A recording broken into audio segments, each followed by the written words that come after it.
বসা করলে এটা দেখে নড়তেছে ভূমিকম্পের মতো, বুঝলেন? তো এটা কেন নড়ে? এটা আন্দোলিত হয় কেন?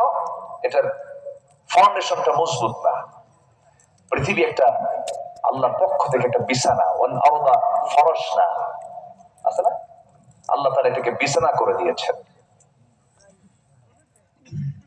সম্মানিত ভাইয়েরা, এটা যেন আন্দোলিত না হয় এর জন্য মহান রব্বুল আলামিন আবার মাঝে মাঝে পাহাড় দিয়েছেন। কি দিয়েছেন বলেন? পাহাড় দিয়েছেন। এই পাহাড়গুলো কি ছোটখাটো পাহাড় না অনেক বড় পাহাড়?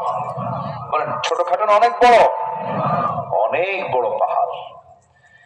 এই ভূমিকম্পটা এটা একটা চলমান প্রক্রিয়া।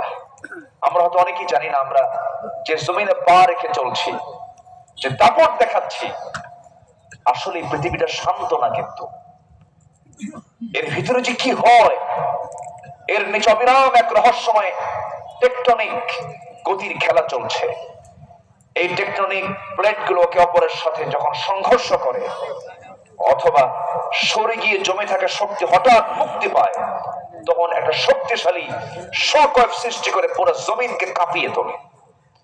অথচ আল্লাহ তাআলা চাইলে এই প্লেট গুলোর সংঘর্ষটা এক মুহূর্তে অতিরিক্ত তীব্র মাত্রায় এটা চালিয়ে দিয়ে সবকিছু ধ্বংস করে দিতে পারতেন, পারতেন না? পারেন, তার ক্ষমতা আছে, কিন্তু তা করেন না।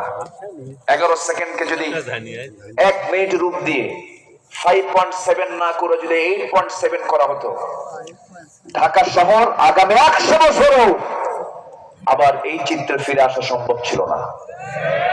ক্ষমতা কার? আসতে বলবেন না, ক্ষমতা কার?